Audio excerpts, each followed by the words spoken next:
Streaming live via the internet. Welcome to ISP Radio, your weekly source for ISP-related news, events, and interviews with industry experts. If you deliver internet via fiber optic, wireless, coax, or any other way, you're in the right place. Chat live with us weekly via ispradio.com every Wednesday at 11 a.m. Central Time. And now a brief word from our sponsors. Link Technologies, providing ISP consulting, support, and hardware for wireless ISPs. TowerCoverage.com, providing online RF coverage maps. Mimosa Networks, providing high-density, high-bandwidth radio products. Advanced LLC, providing retail and wholesale advanced communication services by matching providers with your bandwidth needs. And by Sitel, providing reliability in surge suppression. And now your host for ISP Radio, Steve Grabiel and Dennis Burgess. Welcome to another edition of ISP Radio. I'm your host, Steve Grabiel, broadcasting from my office here in Moriarty, New Mexico, and got our producer and co-host Dennis broadcasting this show live from St. Louis, Missouri at his office, and missed the show last week, but now we're back and we got an exciting show laid out for you guys, something that you're going to really be interested in hearing. 2 weeks ago, we talked to KP Performance about what they're doing, and last show I had mentioned that I had ordered up some of their dishes for the SXT models of the Microtech. Well, yesterday we deployed 3 of them, and holy cow, a really solid product. So I can expect I'll be buying a bunch more of those with more SXTs. It's just about a 9-mile link. It just performed outstandingly, so we're real pleased with that. And other than that, pretty bitter cold here, but not as bitter as it is where our guest is going to be talking to us from, and we'll get to that shortly. Dennis, you got any news out in the forefront? Anything going on? Well, I'll tell you what. My day started off kind of interesting. I got up, did the normal morning routine, and then I looked out front, and in front of my home is where the sun rises, and the sun's out. It's sunshiny. It's actually quite nice. I walk outside, let the dogs out. They run around. It's it's nice weather. It's not cold, but it's definitely not hot. And it's really nice. But yet the weathermen have been sitting there telling us for about 5 days. I swear, at least 5 days that we are going to get 40 to 80 mile an hour wind gusts tonight. And we are going to have a line of supercells that are going to have massive thunderstorms, tornadoes, the whole shebang. Now, I don't know which one is going to be right. I have a really good idea what's actually going to happen, which is probably nothing. But I looked at the weather this morning, and I looked at the radar, and unless that front is going to boot, scoot, and boogie go all the way across from the Rockies all the way to Missouri, I don't think it's going to get here anytime soon. But that's okay, because I'm actually going to be driving today for a couple hours, so it should be pretty nice. But otherwise, on the news front, we do have a number of things going on. For those of you that are interested in Mimosa products, remember the B11s are going to be coming out in December. Definitely might want to check those out, see what's going on with those. We are going to have our next ISP America show. That's going to be in Louisville, Kentucky. I have to actually get the date because I didn't look it up before I started the show here. But that is going to be the next WISPA show. This is the one that runs around the country. It's actually March 14th through the 17th. That's going to be in Louisville, Kentucky. WISP America 2016. So new show information. It's already up on the wispa.org website. So make sure you check that out as well, because that should be a good show. It's not too terribly far from St. Louis and my office, so I'll be just making the drive, I'm sure. Not to mention there's really no good flights there at all, not from St. Louis anyway. It's a pretty short little one, but definitely should be good for those of you that are going. Otherwise, there's really not much going on. I think everybody's starting to hit into the winter mode. The leaves are off, so you don't like to do installs through trees. We get some network maintenance. We have the holidays coming up. That's another thing that's always going to affect our overall, as far as our business. But overall, most WISPs kind of slow down in the winter, basically not doing as much installs and doing more network maintenance. And then, of course, you got the holidays that always interrupt or at least slow down progress because you have all people taking off and things like that. So Otherwise, it's really a really great week. It's been busy for me and my team, but not a whole lot in the industry news as far as new stuff coming out. But that's okay, Well, be prepared for the wind, because the wind blew through here yesterday and last night, and it's leaving the state, but it's probably heading your way. We gusts around 55 mile an hour, but fortunately all my stuff is battened down. Well, yeah, I mean, hopefully it's mounted pretty dang tight, and Yeah. you don't. And I'll be honest with you, most of the WISPs that I know, I mean, whenever I started in the WISP industry, I mean, we were putting up CB3s, Yep. okay, and Orinoco cards, and back then we didn't have the good gear that we have now, and that gear was so much more prone to rotation due to wind, so much more prone to Ethernet ports being zapped by static, just all kinds of things. And nowadays we just don't see that much as far as storm. What we are going to probably see more than anything is power outages due to wind knocking down trees, things like that. Those are usually pretty obvious and pretty localized, and we will get alarms typically when we lose power, so we will have those to correlate.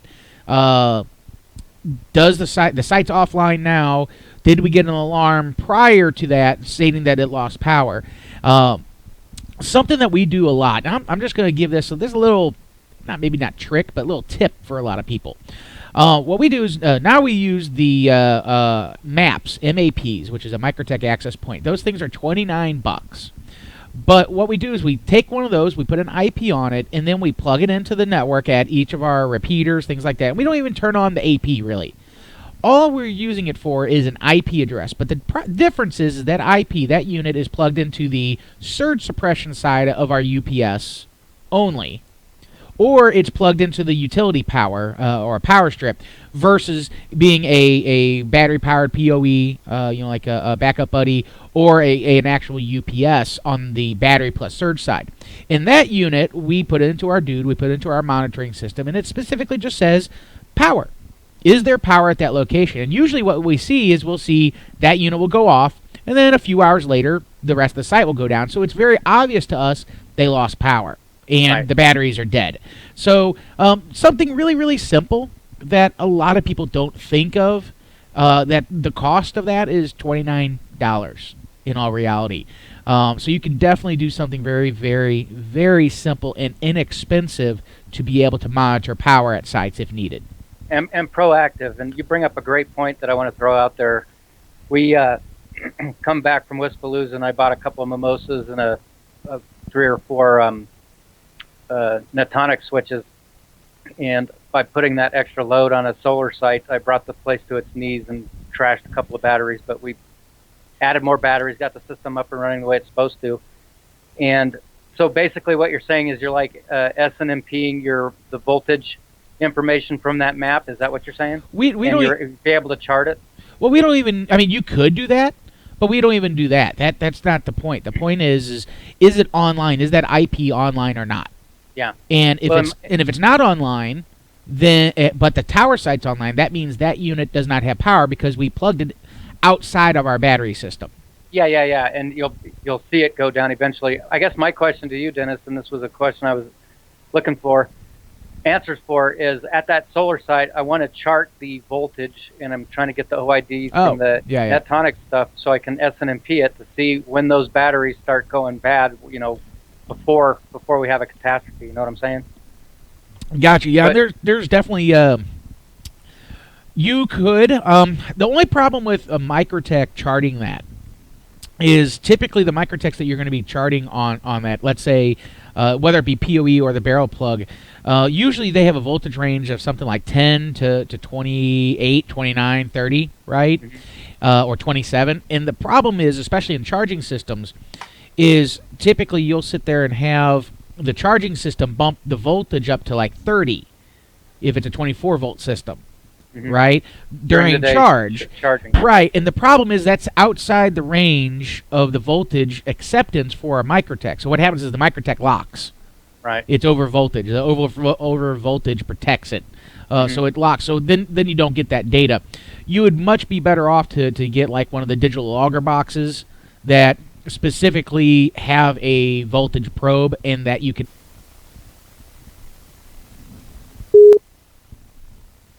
And ladies and gentlemen, we'll have to give us a minute here. You guys back? They're I'm back. back. Wow, that was weird. I literally lost several.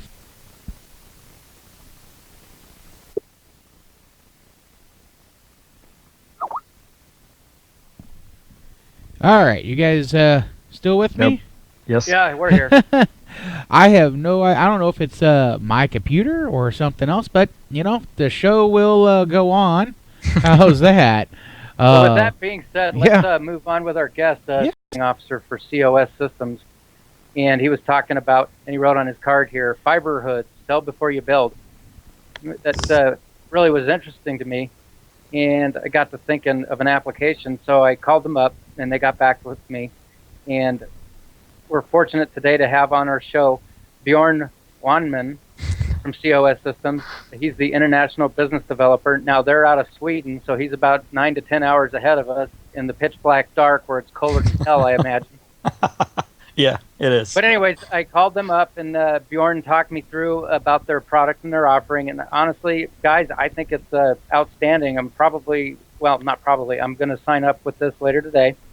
And I asked Bjorn if he wouldn't mind being on our show to tell the whole community about what they're doing to bring fiber optics to communities before you even have to dig anything. And it just made tremendous sense to me, and they've really developed a nice product. So with that, Bjorn, you there? Yeah, I'm here. All right, Bjorn, tell us a little bit about COS Systems, where it came from, where you're going, and the products that you offer, and if you guys have a special offer still for WISPA members about your whole product. And we're excited to have you on the show. I'm really happy to be on the show, and I'm going to start off with myself. My name is Bjorn. I'm Swedish. We're working for a Swedish company called COS System. We've been around since 2007. And we started off with a big system, a BSS OSS, which we started locally here in Umeå, in the northern part of Sweden where we live. And today, the biggest one on the BSS OSS is the biggest incumbent in Sweden, called Telia Sonera. It's like the AT&T of Sweden. From there, so we have worked with fiber and internet services for a long time. Before that, just around my telephone co-ops, etc. So.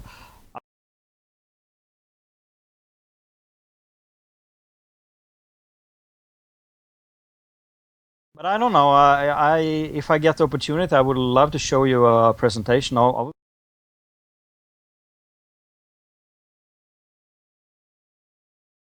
No, we're good. Let's hop into it and make sure we can definitely get everything going on.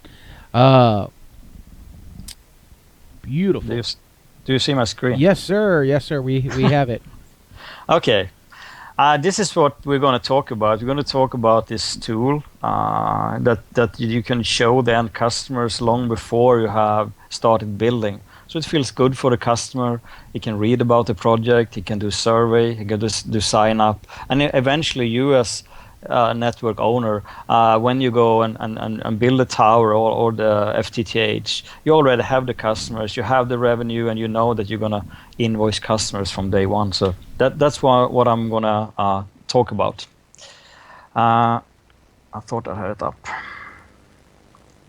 Here we go. And hopefully we'll get the full screen here. Do we get that big COS logo? Yes.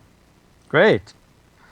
And if you have, Dennis, any questions along the way, so please stop me and ask the question, and we can talk about that slide. Again, my name is Bjorn. I talked about that already. Again, COS as an own company in 2011, and we have this big BSS OSS. So and we started development as early as 2002. Headquarters in Sweden. We're setting up a US office 2016, so that will be really, really great. The product name is Service Zones. And in short, what is it? It's a standalone tool, so it's cloud-based. So you're up and running in in average, I think 3 weeks. The fastest customer we have, from his sign till it was live was 1 week. But it's in average 3 weeks. It's a mixture of we and the end customer helping each other to get everything up, because we fill the system with information. So, what's really good, you can work a little bit bigger than you maybe normally do, because normally you have the advertising, you have hands and feet and all of that. But now you can take it a little bit wider with the system, because the system is out there, and we have these champions using the tool to help you and help themselves, and we'll talk more about that. And in the end, you can have customers commit with signed contracts before the network is built. And again, internal and external, maybe a banking or investors, why should we do this? Just to have that to show them, black and white, that we have the customers before we're done, I think is really, really great. So a little bit, a background history. And this slide is from an analyst, a French guy called Benoit Felten, and he did this for FTTH Europe. And this is made on FTTH. And what we see, every company in this chart, they did it the old-fashioned way. They took this area, we could call it area, and they built to each and every home. Again, FTTH. And then when they have done that, they took the investment, they went back to marketing and said, okay, speed this up, guys. And what we see, you get customers over time, but it takes time. And in that time, you have upgrades, you have lots of stuff who's also a cost. And that's really an old-fashioned way to doing it, because it's really, really expensive doing it this way. So what we do with service zones, that we start off before. We start off before we have done the deployment. And then we set a take rate target for that zone. And when we are satisfied, we have reached that target, we can go to sign up, and then we go forward, and eventually we will build it. But again, we sign up the customer early on. So we don't start at 0. We start at desired take rate, whatever, 50, 75%, something like that. So that's really good. And looking at traditional build out, the traditional build out is the old-fashioned way to doing it. This way is the way you should do it, to have the customers before. Kind of build it with customers in hand instead of build it and they will come. Exactly, exactly that way. And again, doing it that way is, the bottom line is you can invoice from day one. As soon as you have connected the customer, you can invoice him. But again, you can go in with the trucks and everything and do a bigger, when you really build to the end customer, the housing, you can do not maybe 1 or 2 at once, maybe you do 20 or 30 at once, your big bulk. So you have lots of in different levels where it's more effective. Looking at this slide, it's connected with the last one. Is you have the traditional build out on the bottom, and as you see, it's slow, upwards but slow. In service zones with real customers, we have an average today of 15% take rate in 15 weeks, or 20% in 20 weeks, and that's all of the areas that you have. It's not a cherry-picked single zone. So you have some with 5% and you have some with 95%. And that's exactly how we want it. We want to find the 95. And we want to build the 95% first, because we have the revenue. The 5%, we got to wait a bit, because we got to get the awareness up and eventually sign-ups when we reach take rate targets. So this is real figures from the real customers that we have today. Usage scenarios. How can you use the product? Yeah, I'm going to talk about details, but looking at this picture, the outline is an area, and inside that, where we have divided up, is zones. So that's how we do the product. And we start off by doing a survey. And when we do the surveys, we really fast, we can see that some of the zones are good and some are not as good yet. And again, we see the 1, 2, 3. We also see 14, 15, and 16.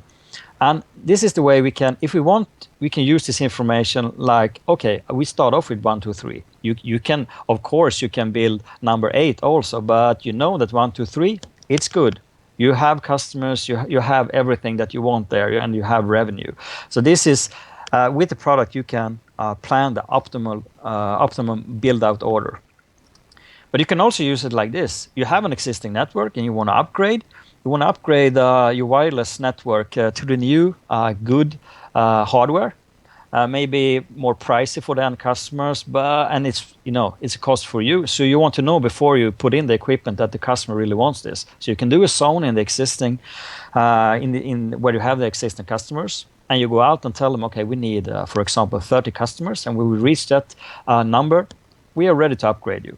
Or you want to go from wireless to FTTH, the same thing. Yeah, we want to upgrade you to FTTH with 1 gigabit, but we need 30 customers. And when we have that, we can go forward. So you can use it in greenfield, and you can use it in an existing network for upgrades. Look at the specifics. What we have in the background in the product today is Bing Maps. We are changing to Esri in December, but for now we have Bing Maps. And when we talk to a customer, we sit down at the first meeting. We talk about, okay, where are your target areas? Yeah, it's here and here. Okay, do you have any shape files in another system that you want to import? Yeah, we can do that. Or we can draw it directly on the map. We just sit with the customer live, and we help drawing the area or areas. And the next step, the customer by himself do the zones with the mouse in the system, exactly how he wants it, because he knows his area, and he knows that this street or that street, or he can do it as big or as small as possible that he wants it.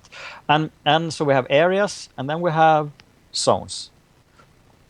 From there, we have, now the system is, we start working in it. When we have done the areas and zones, the system done automatically the web pages, we could call it. We have 3 different ones. We have a top page, we have area pages, and we have zone pages. I'm really fast going to jump out from the PowerPoint just to show you live, because it's easier to understand. I can take KPAD here, for example. This is a top page, and that's why, because they have more than 2 areas. They have lots of areas here. So on the top page is like the landing page for this project. So you can read about the project here, and next step, me as a customer, if I live in Bainbridge, I'm going to click there. But I can also read about Wi-Fiber, about the company, etc. And then the next step, when I click on this, is a area page. And I'm a little bit closer, because the top page is just where I have all the areas, and I can read even more about the project. And remember now, it's early on, nothing had happened in this project, but as a customer, I can read lots about it. Feels good. It feels good to maybe climb on board KPAD in this case, because I can read about this whole project by myself 24/7. And here I can see a timeline. I can see the zones that in this case are in the first step, which is a survey. And okay, if you look at Cruise here, they also have 1 area page as we landed here in Kitsap. And here we have address field. So I go in as a customer, I read it, I put in my address. I don't have an address right now, so I would click on the first one, Azalea. And then I get transferred to the zones. We had top page, area page, and we had a zone page. And now I'm really close to home. So if I put in my address here, I would see a pin on my house, and I can read about, okay, what is happening in my zone. In this case, the zone requires interest from 75%. And here we see it's 14 needed to qualify, so it's really, really small zone. And if we talk about zone, a zone, I think it should be under 100, because we're going to talk more about champions. But a champion, it's like, I live in a house, and if I can see that number, I can make things happen just by talking to a neighbor, because I have a neighbor and the neighbor signs up and I can see 99 or 49. It's really easy to see that, okay, if I work harder, I can bring in more people here, it's go faster. So the thing is, sizes of zones, it's hard to say, but we always recommend smaller than bigger. And I can read about what should I do as a customer. I can indicate my interest, and please take me to the survey. I can use social media integrations here, talk to friends and neighbors. I can see a timeline here that these ones are locked, so we are in survey mode. And I can become a champion. And I know that lots and lots of WISPs in the US and ISPs are working with this system today, that they have like referrals and all that stuff.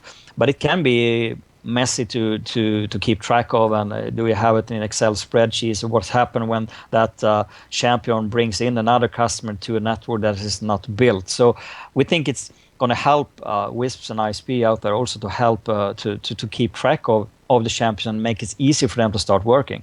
So as a champion, I just go in and I click this and I fill in this form.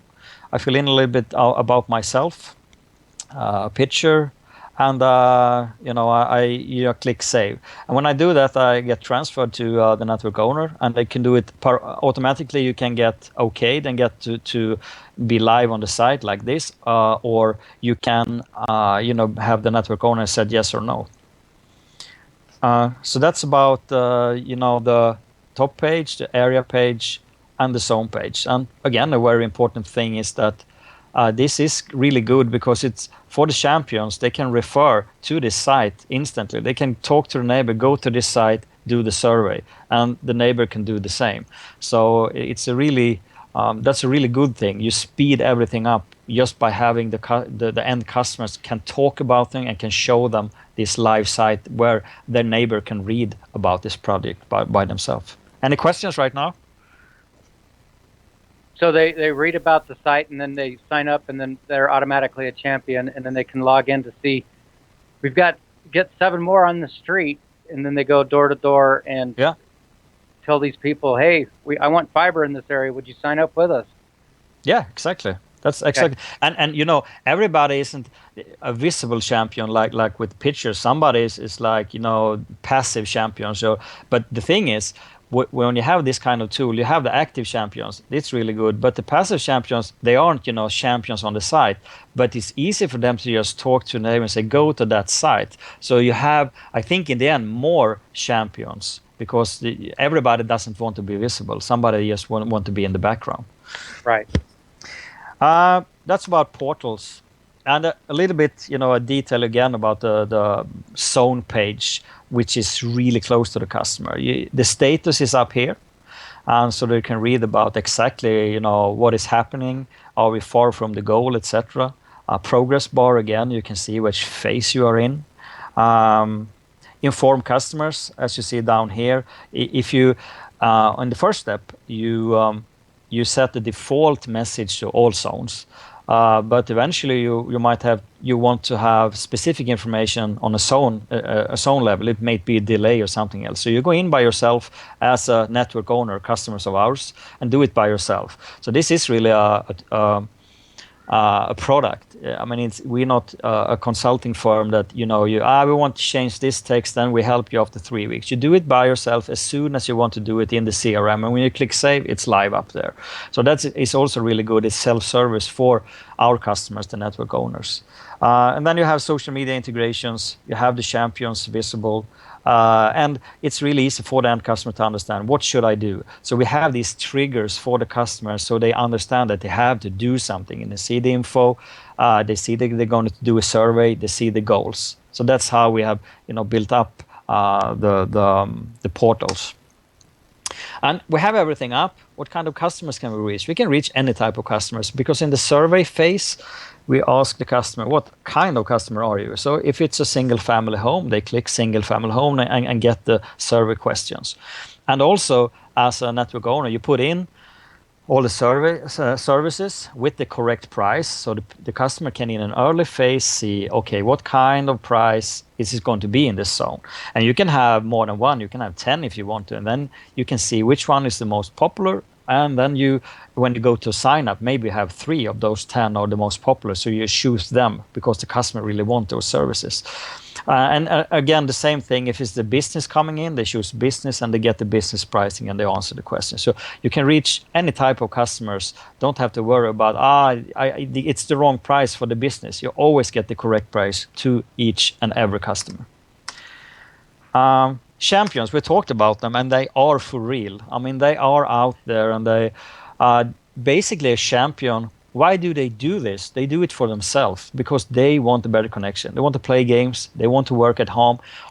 And when they see the take rate number we have on the site, they feel that, I can make a difference for myself. And that's why they're promoting the WISP or the ISP and the services, because they want things to speed up for themselves. And that's the trick. They do it for themselves, but they have something to talk about, and that's you. That's you as a WISP or an ISP. You hand them these tools which make it easy for them to do it, to do the champion stuff.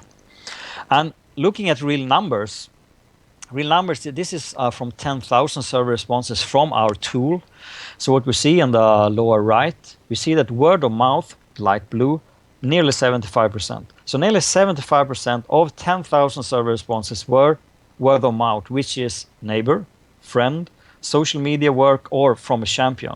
And that's really, really strong, because when you compete against the incumbents, you can't do it on their terms. You can't do it with advertising and money, all that stuff. You do it the opposite way. You take control of the customers on the grassroots level, make it easy for them, make them talk to each other, root for you, talk about you and the services. And that's why we see here, it's really, really efficient. So you go backwards in a way, but I think also it's a really efficient way, because looking at this means that, yeah, traditional marketing is this piece. Word of mouth is this piece. So maybe you don't have to do as much marketing. You have to do marketing to get awareness up that the tool is here. But when neighbors talks to neighbors, it gets really efficient. So maybe you don't have to do as much marketing, because the tool helps you market your company and your services. Surveys. We have zones, areas, we have champions, we have the system up. Now what? As I showed you from the beginning, we start off with a survey, and it looks like this. And as I said before, when the customer, say that he is this type of customer, you get the correct pricing. But we have the questions are tied into these reports. So day by day, week by week, you get fresh information from your target area, from your customer, tied into these reports. And these reports, why are they so good? That's why, because internally and externally, I mean, if you have banking or something else that look at this, why should we do this? It's black and white. You can see, I have the customers, I have the revenue. This is the services they have chosen. So this is why we have fixed question right now in the survey. We have 4 open, so you can put in any kind of information, but it's fixed and tied in to the reports.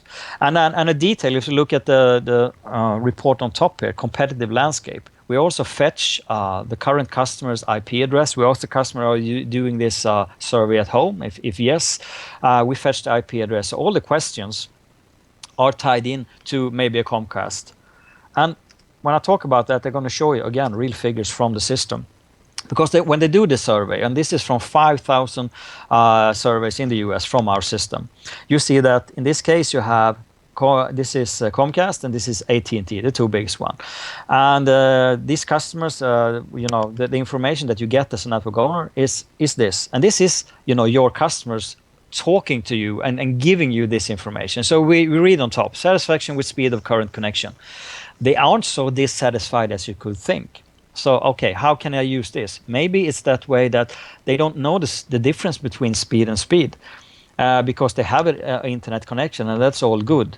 Or is it? So when you come in, maybe with a different kind of speed, it's important for you to explain what is the difference with our speed because it's coming over the top services, etc., etc. So this is something you really can use on a daily basis or weekly basis to sharpen maybe the offerings in the sign up phase, but it's something that you really can use, and it's fresh because if you do a knock on door survey, it could take 3 months, and somebody got to put that information together, leave it to you, and then it's not fresh data. Here it's on a daily basis. And again, looking at the bottom, satisfaction with price of current connection, they are not satisfied with price. They think price is important. So for you to have this information, okay, when I go to the next step, I must explain about pricing. Why do I have a better price? Okay, do that very clearly because it's important for your customers. And this is something that you get from our system every day, every week. When the customer's doing more surveys, this grow. So you have much information going forward. Any questions so far? Nope, it's pretty straightforward to me. Dennis, you got anything? No. Anybody on the chat? No, I think everybody. I think he's doing such a dang good job of explaining it. I don't think everybody has the answers that they want. You're so nice. Yeah. Okay, I go on. Okay, we had the surveys, and we had, for example, 1 area and 10 zones, and we have 3 of those zones really good, and we all want the 100%, but say 95. We're really close. So we flip them to sign up. So when we flip them to sign up, the customer can 24/7 read about the service. They can read about what kind of connection, what kind of fee, monthly fee, startup fee, etc. And they can do this 24/7.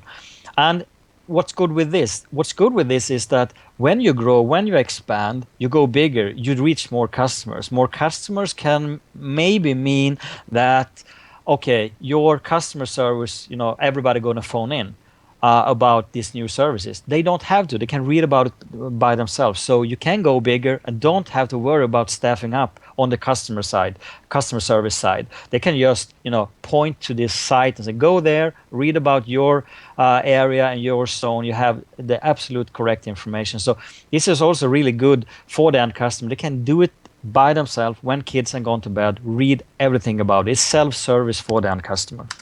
Mm-hmm. Latest information, that's important. We have templates in the system. So say that the customer comes in and do a survey, they get information back, and same thing with sign up. You get information back saying, okay, thank you for doing this. When we have reached the desired goal, a zone target, we move it to the next phase, and we will build it in the end. And don't forget to talk to your neighbors, so that in each and every phase the customer get the correct information. And for you, we have the right color scheme, we have the right logo, we have the right, it feels that this info is from you, and that the customer always get the correct information in the right phase. That's a reports. We have something in the back end, settings, and this is connected to the reports. So if you have wireless or you have FTTH, you have a different amount of information that you can fill into the system, but it's basically costs that you have. So you get a rough ROI. I mean, if you go into detailed planning, you have lots of parameters, and we don't have that amount of parameters, but we have a few. And for example, if you have FTTH, you can put in a value, the fiber cost per feet, and we also measure the distance between housing. So short distance, a little bit cheaper, and long distance, a little bit more expensive. And on the other hand, you have your services and you have the margins, and you put that together, you have an ROI case. Okay, it's not exactly everything, but you are damn close in this short amount of time. And that's good, because we want you to move faster and come to that point. You print out the reports, and you have the reports on the table. You see the cost side, you see the fiber cost per feet, distances, you see what kind of revenue, etc. So the settings are for you guys to move faster and make a good decision when you come to that point. Let me ask a question there. Yes.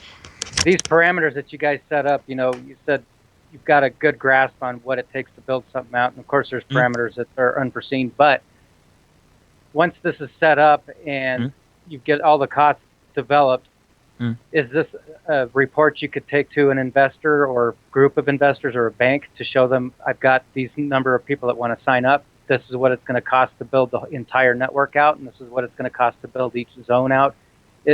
Are the numbers that you get from the COS system, is it stuff we can take to the bank and get some funding for? Yes, exactly. That's the way we always had it in mind, that it's not sometimes with fiber and you come to a bank or investor, it could be new to them. They have done lots of investments, going backwards, but this is new for them, and this sounds strange, and how do we know? Here you have it. You exactly as you explain it now. You print out the reports, you take them to that meeting, you go through the information, and they can see amount of customer in each zone. They can see amount of revenue in each zone. They can see a rough cost side, and in the end they can see the ROI. And while we talk about that, I can just jump to the last one, because this is the report that we talk about, the business case validator. Here you have a summary of survey, a summary of sign up, and you have unique ROI reports. So when you are in that meeting and show them black and white, with real figures, it's so much more real for them, and it's secure because you already have the customers and they can see everything, in an easy to understand way. So we hope and think that's the way it will be used, and we know it's used that way today from existing customers. Aha, okay. But I can just, this is from the survey, looks like this, and if you just look at the survey responses on a map, or sorry, this one, how can you use it, in my daily work? You can use it like this. You print out this report. You have one person responsible for the system. You don't need 10, just one. And this person, every Monday, he look at the zones, print out this report. And when you look at this report, you can do lots of things, but you can do two things. Number one, you can push out an email to all champions, all the whole zone, saying, okay, we have now 30 customers. We need 45. We're really, really close to the target. So don't forget to talk to your neighbors because we really want to build here. So you can really push the customers and give them information and be a little bit, proactive and say we are really close. And this triggers them to, more of them might become this passive champion talking to neighbors just by seeing it like this on this report. Make it easy for you to do it, and then you can just write the email, push that out, and now you have done something. And then you can follow the reports and see, okay, did this take action? But again, you can do this every Monday, go through the zones, push out marketing message, and see how, getting more surveys or signups in. So that's the way you really can use it in your daily work. Sign up the same, it looks the same, it's really graphical, easy to read, easy to understand, and use it the same way to gain more customers, to have that one person that was responsible to use the reports to go forward and do good things for your companies, because they help marketing to do this. And again, in this early phase, we have nothing there yet. But for the end customer, it feels like it's nearly here. And by pushing out this email, it gets even more real, because you talk about lots of customers signing up, and you talk about how they can help to speed this up. So again, I think it can be a really good tool for you to help push sales this early. And again, this, in the end, you can put this out from each and every zone to look at the business case validator, to have this summary and have it in that bank meeting. That's a really good way to use this kind of report. And a detailed report, because everything is about revenue. Everything is about customers sending an invoice and make the company grow. If we go from survey to sign up and say that we had 50 people going from survey to sign up, only 30 have signed up. Okay, have we lost the 20? No, we haven't. We have this unique report that you can print out, hand out internally, phone them up, send them an email, and say, okay, we saw that you were really interested in the survey. Now we're on sign up, and now you can sign up. So we don't lose customers along the way, and you can use this, again, for real internally to gain more customers. That was about the product, and usually we don't talk so much about upgrades, but I want to talk a little bit about upgrades now when I have the opportunity to be with you guys. And number one, we do around 4 upgrades a year. This was 1.4. It was out in October, and it was based on customer feedback from WISP's ISP, our customers in the US. So we have done upgrades in the tool to make it easier to work with, more smoother, good ideas from the ISPs, and put it into the 1.4. So we have a really solid product now, and the new customers coming in, they are not the first, because we have a large customer base. And again, their feedback was in the 1.4. That said, in December, before Christmas, the 2.0, and we have lots of upgrades. I'm just going to talk about a few, but when we talked about reports, we're going to have dashboards as a first page for our customers, and there they can see key figures like take rate, revenue, how many champions since yesterday, how many surveys since yesterday, a real-time overview of the project to get a glimpse. I mean, you guys are out working really, really hard, and how does things go forward? Yeah, look at the dashboard before you go out and work, and you can really see, yeah, it's going in the right direction. You can get information, so you don't have to fetch and try to find information from our tool. We push it out to you, so we deliver info in the reports and in December in the dashboards. Positioning, because a map can be as good as they are, but sometimes info is lacking, and when you come to that point, we have added so the customer can use a tablet or something like that to use the GPS, or just move his pin to his house. So we can solve any kind of condition, a new build out or people have moved out, I don't know, but their address is not on the map, but that won't be a problem in this upcoming update. And the last thing in the update, what I'm going to show is Stripe. Today in step 2, when you have the sign up, it's that way that the customer just promise that he will buy. And till this date, our customers are very happy and have had no problem with it. But again, coming to the bank or an investor or internally, okay, that doesn't feel okay. So what we're adding here, when the customer comes to sign up, name, address, credit card number, and maybe you have a one-time a fee for him there. Just to make sure that this is for real, and the commitment that you get in that case from the end customer is cash, US dollars. So that's also coming before Christmas, a credit card integration in the sign-up phase. So you're saying that yep, this allows them in the sign-up phase to put money where their mouth is to yes, drive this forward. exactly. Aha. And so we could start the project off with cash in hand. Yep. Gotcha. And that could be a good thing with hardware installation or whatever. Make it easier for you to grow and move faster and grow bigger than you did before. So, and this is the first step. I know that we're going to get lots of feedback on this, but we're going to start somewhere, and based on the feedback from our customers today, we start with Stripe, and then we go from there and see where we are heading. We don't know, but it's going to be feedback, and I know this is important for the WISPs. Right. The summary is that one thing is you have all these portals and you have champions. That's great, but it's basically a process. So you start off with setting up everything, and in this scenario you have 100 zones going to survey, and in the survey some are good and some are bad, and maybe 20 of them are really good, so you flip them to sign up. The 80 zones here still alive, still growing, but not ready yet. So 20 zones in sign up right now.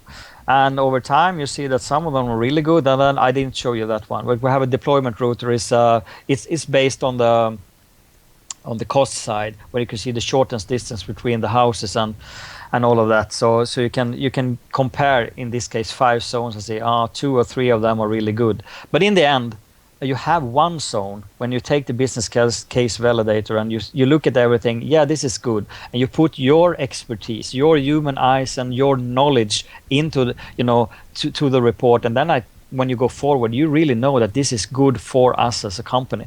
And again, the other 99 zones still alive and going through this process over and over again. You do the same thing, and that's a good thing. Because you don't, maybe you have a guy in the staffing that's, he's a really good guy and knows stuff, but does he do the same thing each and every time? Maybe not. When you use this tool and the process, you know that you go through the same level up, the same process each and every time. So each zone, you know that he have gone through the stages, and you know that you have end customer that have signed up when you start building. So service zones is lots of different things, but it's a process where you qualify zones to be the zones that you will build. So it's a good business case for you, and you use the surveys to find the customer, to create awareness out there, to really compete against the incumbents, to be one step ahead of them. And again, you might think like this: okay, if I'm so visible, anybody can come in and compete with me because it's easy to see where I'm heading. Yeah, that's one You can look at it that way, but you can also look at it this way. You are the first in line. If everybody is maybe they are dissatisfied with Comcast, and you have 100% Comcast customers, you have 100% customers to compete with if you are the first in line. And if you take 85% of the take rate, number two have 15. So in my world, you should be more aggressive and use it wider and broader than ever before, because I know if you're the first in line, you're going to win the customers because you make it easy for them. So service zones find you customers. And then when you have the customers, you can really plan the optimum build-out order based on all the things I have told you about. So, build the best ones, get the revenue, and when you have the revenue, go wider, go bigger, get more customers. Use before fiber or wireless build-out before you have, started the deployment. Accelerate take-up. Standalone tool, you're up to around 3-4 weeks. Platform for both server and sign up. So you have the server in with really, really good reports, and then you can flip them to sign up. And customers can order services before the network is built. Avoid high cost deployments. Yeah, you don't want to deploy where you don't have the customer, because it could be that way it's your own money. And when it's your own money, you can't go to the next place before you have the revenue. So going to the wrong spot could jeopardize upcoming build outs and the growth of your company. So we should avoid that at any cost. Use reports, as I showed you, to drive sales. To use it once or many times a week to look at the reports and push out emails. We're one step ahead of the competition. Be number one. You have it feels good for the customer to see this, to read about it, to see your logo. You provide them with all of this information, and quick ramp up with the web pages. Yeah, they are up instantly. And you set up the zones and the areas. It takes maybe 3 weeks in the first step, but then when you're going to add the zone, you have all the information, all the pricing, everything. So you just draw the zone, and then you click save, you look through everything, and then up live. And that is done in a flash. The first job could take some weeks, but then growing your network, inside service zones is really, really easy. And in the end, it's no guesswork. It's real customer demand, and that it was to underpin your decision. And as you said, use the reports that way. This is why we do this. This is why we invest our money in this, or tell the bank that's why you should put money into this, because it's safe to do that. And when I talked about that, I'm just going to show you the really fast the report, because we talked a lot about the reports, just how you see how it looks. Here you have the input parameters on the cost side. You have information about customers, survey progress, and this kind of report you can go into the system, of course, because you can also get it in your mailbox, once a day if you want to. You just look at progress. Here you have service responses on a map, as I told you before. Service needs, and what do the customer wants? What kind of offerings have they? What's the most popular ones? How likely are they to buy? Competitive landscape, you can see the Comcast, AT&Ts, and etc. Competitive landscape in speed, pricing. Are the customers satisfied? And you can really read about it. So this is how all the reports look like. You also get this, information. In this case, Alpha Communications. That could be Comcast. So you can see all the information you have here, what the customer think, or what satisfied with speed, etc. So the reports make it easy for you to understand, because maybe it's that way that one zone they are really happy. Maybe you should avoid that zone right now and take another zone where they are not satisfied. And that's also how you can use this kind of reports. Yeah. Any questions? We do not have any questions on our chat. So again, I think you're doing a really great job of discussing this. It's kind of a complicated topic, but it actually is a really good way to show it. Yeah. What are the costs for this service, if you don't mind my asking? Yeah, number one, we have a pilot offering right now. So it's we really believe in the product and you know how the customer use it and how the customer react when they have used it for a while. So we really believe in the product. So right now, a WISP can you know jump on board really easy. We have nothing in upfront fee. We have no 195 a month. It's valid for 6 months. We count the customers in the tool, so up to 250 people within the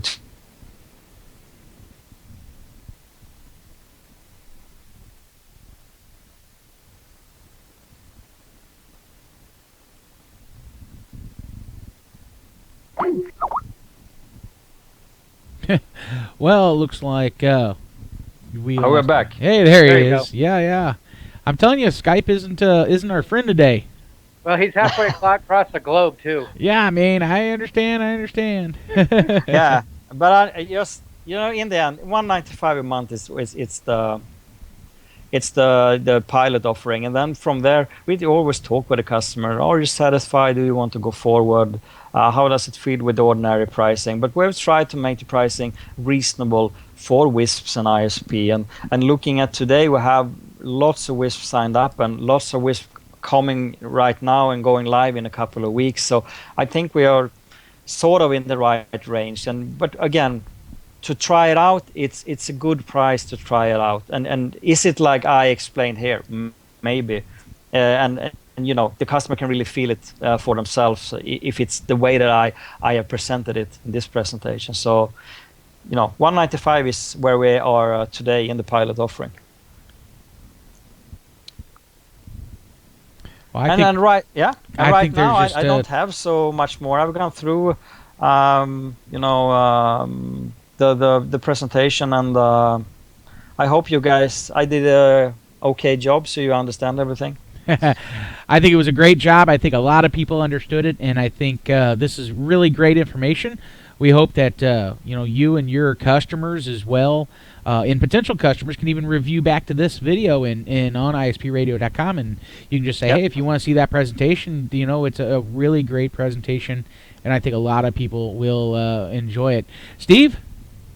Yeah, I just want to throw out there, I visited with Bjorn before, and I thought this was a really good product, and I'm going to go for it. And I came back from Wispalooza after just an idea of what they were offering. I didn't know exactly what it was, but to me it makes a ton of sense. And I targeted a community that has 26 miles of its own road, so right-of-way is not really a problem. And I'm going to go forward with this and get this project rolling to see if in this community, there are the people that think that fiber optics is the end all to end all. So give them what they want is what I'm saying. And if I can do it with a business case to compel some investors in that community or outside investment to fund this without having to use my money, and we own the fiber and everything, it's a no-brainer for me. And like I said, went through the process with Bjorn, and he sent me the documentation. All I got to do is send it back to him. It's really easy, and I look forward to working with Bjorn on this. I think that for me, it's going to give people what they want. Oh yeah, totally understand. Well, I mean the day you're up and running, and a couple of months after that, we love to have a follow-up in this show and really hear what you think. And we have all the upgrades and all of that, and you know it would be fantastic to follow you a bit on the road and see where we are heading. Yeah, and you know how you talked about collecting money on the front end, you know, cash in hand, you know, means something. I was just thinking out loud, you know, if I charge them $300 for sign up, go to their house and sign them up and put them on the wireless until I build fiber to their house. You know, give them some value for what they have, because in this community already have wireless. But with the anticipation of bringing fiber, they'll get something for their money. But just thinking outside the box. Yeah. Yeah. From my side, I'm really happy to have joined the show, and you know, I really appreciate it. And maybe, hopefully, we can have a follow up. I don't know. Yeah, absolutely. Somewhere in 2016, that would be fantastic.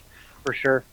Well, Dennis, you got any other questions? I think that we're done. I want to thank Bjorn with COS Systems to come on the show and talk to us about their innovative new design to get customers before you even start construction. Sounds awesome to me, and I'm going to try it out, and I'll be bragging about it, I'm sure, hopefully in 6 months. Yeah, I hope so too. All right. Well, thanks a lot, Dennis. Thank you. You got anything else? I think we're good, bud. All right. Well, thanks for listening to the show, and we'll talk to you guys all next week. Have a great day. Yep. Thank you for listening to ISP Radio. We hope you've gained new insights and additional wisdom in our industry as well as your business. Please remember to visit our show sponsors via the links on ispradio.com. If you're interested in becoming a show sponsor, contact us at sales@ispradio.com. Now go out there and push those packets as fast as you can. Good luck and Godspeed.